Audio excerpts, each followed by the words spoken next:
Hello everyone, I'm Alicia. Welcome to my Beautiful Nights channel. For this video, I thought I would show you guys the necklace that I am making with the Crown Jewels Beaded Tassel that I did a tutorial on.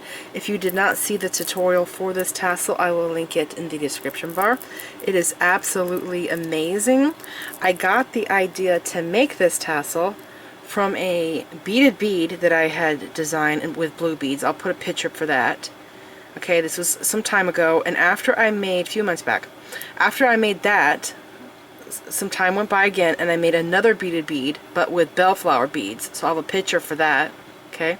So then I took that same idea that I used to weave that beaded bead, and I did it again. I told you guys in that beaded bead tutorial, in both of them, that you can use so many different kinds of beads to make that beaded bead and get completely different looks. So here is that beaded bead again, but with different beads, okay, right here. And then I took the same design and I turned it into a tassel, and I just made half of the beaded bead, and then I added fringe to the bottom of it. But there it is. Go check out the tutorial for it. You can use the most common bead sizes and shapes to make this tassel. It is absolutely incredible. Okay, so let's go over the necklace I'm making. And by the way, this is a subscription box. This was Sam's Bead Box. Okay, the theme was for June, and it was called Mermaid Cove. I will link that box down there below in the description bar. You can still go get that box and copy my entire design here. Okay, replicate what I have made. Now let's go over how I'm attaching the pendant to this.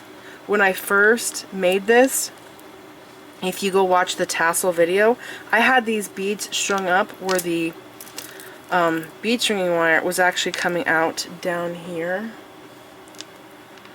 Okay, the wires were coming out down here, and then I had strung on this bead. I had strung this bead on with the tassel, and the wires were then coming out the center, and I had more beads strung on, and I was actually thinking about crimping it like that, but then I decided that it was kind of strange and I should probably do it this way.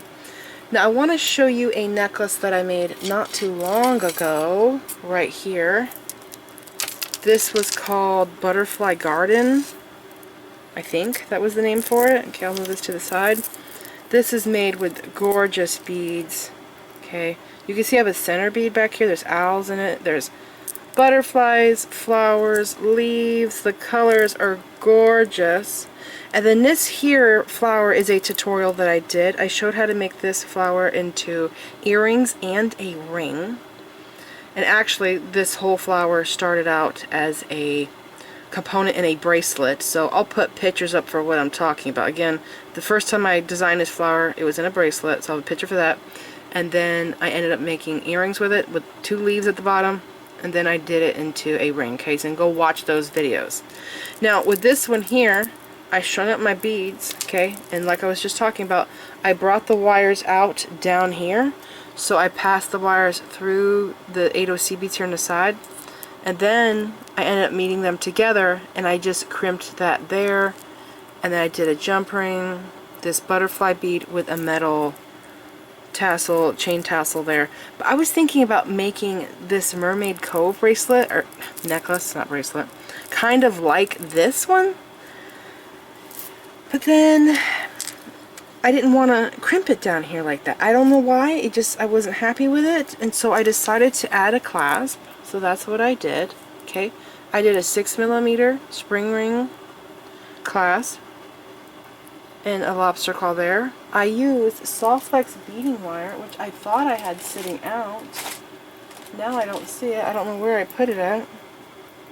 But I used the purple one. I think it's called amethyst. I'm not totally sure. And there's the fluorite beads. Now the only thing I'm using from my stash to make this is the 11O silver Duracoat seed beads. I'm using thread, the soft flex bead string wire, right? I'm using wire. This, for this bead here, this shell bead, it's ceramic. It's so big, the hole's enormous, that I had to use 18 gauge wire. I used a non-tarnished wire because if I used 20 gauge, the hole in this would just hop right over my wire wraps. And so I did 18 gauge, okay, and I did 2 wire wraps there at the top and bottom. Right, that's what it looks like. Now there was also another shell bead that came in this kit. It was red shell, but I liked the pink one more, so I went with that. But this is my pattern. Now I did end up taking out 4 of the fluorite beads. There was, what was this? I think it was 14.5 inches or 15.5 inches, something like that. And so I ended up not using 4 of them because I saw cracks in them and I didn't want to use them because I thought, man, if that cracked and that bead ended up falling off of this, I would be very bummed out, or whoever got this necklace would not be very happy about that. So I didn't use those. But yeah, I use seed beads and spacer beads. They're 11/0 in between the beads, okay? And then down here, I have this purple twisted bead, and then this honey colored bead, my beaded bead. I don't have any beads inside of that, by the way. Okay, it is hollow. Usually I string beads inside. I didn't do it this time. I didn't think it was necessary for this project, but again, I have seed beads in between, okay? So right here, that's one pattern, okay? And then this is another pattern. So after the purple twisted bead is the flower, the teal bead, the mermaid, the teal bead, the flower, and that twisted bead again. And then here is my pendant, and I have an 11/0 seed bead on each side of the shell bead because it nestles in between them. And I did do the smallest like size here, like on your pliers. I made the wrap like go all the way down here to the end so that it doesn't hop over the seed beads. It sits in between them. See that? Okay. So for the tassel, like this is how I'm attaching it. I did the teal. This is a 10mm fire polish bead. I did wire wrap loops. I tried to do 2 loops on each side instead of 3. Okay. A purple twisted bead, that bead there, and then another one of these, because this just nestles right on the inside of the tassel. So do you see that? See how that just nestles in there? I like that. It makes it sit right, okay? And it does have a little bit of softness to it, so if you squeeze it, you can see it's like a little malleable. And then I plan to put this 10mm on top because I have it right here on either side of the beaded bead, so why not use that, right? And then I'm just going to wire wrap this and attach it here. So let's go ahead and do that together. Okay, because I pretty much figured that you guys know how to string beads, you know how to do crimping, but I thought I should show you how I'm doing this part here. So that's why I left it for the video. Okay, so I'm going to pull this up. I'll put my finger on the inside of this. I'm going to bend my wire right here. Start to make my loop. Okay, and I make it the very end of my pliers. Come over here. Move this over. Okay, just trying to get that distance right. I think I need to close it down just a little bit. It looks like it's going to be about right there. I can get 2 loops. I need my other pliers. Pull that tight. Yeah, I think it's about there. Okay, so I'm going to open this up, put this on.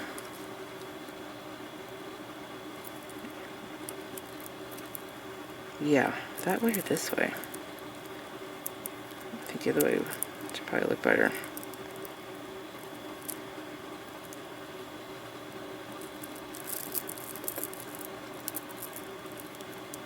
It's the same direction. This way. Yeah, that way. Okay. I'm going to use these pliers. I need to close this down some. Okay, I did that. I'm going to use these pliers here to wire wrap. Okay, then take my chain nose. And I'm just going to wrap this around twice. Let's see, how does that look? Did I do it twice? I can't tell. It looks like I did. Okay. So that's what it looks like. Wait for my camera to focus there. There's a side view. Yeah. Okay, I think I can wrap it just a little bit more. Right there. Okay, now I'm going to cut my wire. Oh, and by the way, I used 18 gauge for this bead because the hole is enormous. But for these beads here, I used 20 gauge because the holes are smaller. And even down here, I used 20 gauge wire because 18 gauge I don't think would have actually have fit through like that bead or that bead. They have smaller holes. Maybe this one. But yeah, that is how I did it. Okay, I need to cut this off a little bit more, looks like. Yep, right there. And that is perfect. So there it is. That's how I have completed this. Lots of movement. I am happy that I finished it this way. Let me know what you think. Would you have done it the other way that I first thought about, where I would string this upside down with the wires coming out down here, just like I did when I made this necklace? This is a tutorial. You can go watch this video, okay? I come out down here and I crimp it down here, and the jump ring is sitting on the crimp. But this is hidden behind the flower. Like, you don't see that crimp there when you wear it. But this here, if I crimped it here, this wire would have been over the crimp. I just kind of wish that I could have taken that tail and passed through this bead and that bead, but I tried to do it and it would not allow me to go through the bead 2 times because the soft flex bead string wire is thicker. Like, it's pretty thick compared to regular bead stringing wire, and I wanted to use soft flex because it was purple and my fluorite beads are purple, and you can kind of see it through some of them, and so I really wanted to do it because of that. So this is it. I hope that you guys enjoyed the tassel video. If you missed the tassel video, go watch it. If you missed the beaded beads, go watch it. It was so much fun. You probably have beads in your stash to make the beaded beads, and the tassel, it is using like the most common bead sizes and shapes. So this is it. I hope you enjoyed this little video here. Please like this video, leave me a comment, subscribe if you want to see more of my videos, and make sure you click the bell button so that you get notified whenever I upload new videos, and follow me on my social media sites, okay? And by the way, we still are collecting donations to get a new video camera. I will have links for Venmo and Cash App down there below in the description bar in case you want to help, and anything is helpful, even $1. Thanks for watching.